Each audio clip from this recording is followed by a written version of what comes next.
দখলদার ইসরায়েলে ইরানের ক্ষেপণাস্ত্র হামলার মধ্যেই এবার ইয়েমেনের হুতি বিদ্রোহীরা ইসরায়েলের ভেতরে ক্রুজ ক্ষেপণাস্ত্র হামলা চালিয়েছে। বুধবার এএফপির প্রতিবেদনে হুতিদের সশস্ত্র বাহিনীর বরাত দিয়ে এ তথ্য জানানো হয়। ইরান সমর্থিত সংগঠনটি গতকাল তেল আবিব ও ইলাতে ইসরায়েলি সেনাঘাঁটি লক্ষ্য করে ড্রোন হামলা চালানোর পর বুধবার ইসরায়েলি ভূখণ্ডের আরও ভেতরে ক্রুজ ক্ষেপণাস্ত্র ছোড়ার দাবি করছে। এর একদিন আগেই ইসরায়েলে প্রায় 200 ব্যালিস্টিক ও হাইপারসনিক ক্ষেপণাস্ত্র হামলা চালায় ইরান।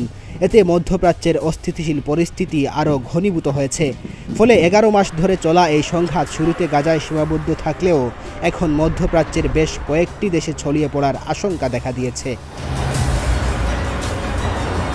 হুতিদের বিবৃতিতে বলা হয়, ইয়েমেনি ক্ষেপণাস্ত্র বাহিনী জায়নিস্ট শাসকের বিরুদ্ধে একটি সামরিক অভিযান পরিচালনা করেছে।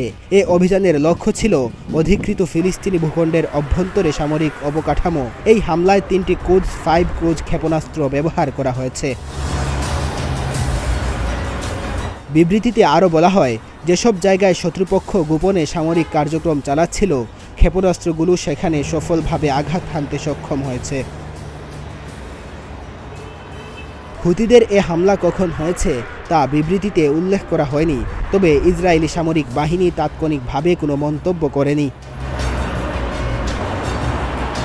এর আগে গত সপ্তাহে হুতিরা তেল আবিবের বেন গুরিয়ন বিমানবন্দরে একটি ক্ষেপণাস্ত্র হামলা চালানোর দাবি করে এর জবাবে গুরুত্বপূর্ণ হুদেইবা বন্দর সহ ইয়েমেনের অন্যান্য অংশে বিমান হামলা চালায় ইসরায়েল। হুতিরা প্রায় 1 দশক ধরে ইয়েমেনের একটি বড় অংশে আধিপত্য বিস্তার করছে। সংগঠনটি ইসরায়েল ও যুক্তরাষ্ট্রের বিরুদ্ধাচরণকারী অ্যাক্সিস অব রেজিস্ট্যান্সের অন্যতম সদস্য। নভেম্বর থেকে শুরু করে হুতিরা লোহিত সাগরের উপকূল ও এডেন উপসাগরে চলাচলকারী জাহাজের ওপর হামলা চালিয়ে আসছে।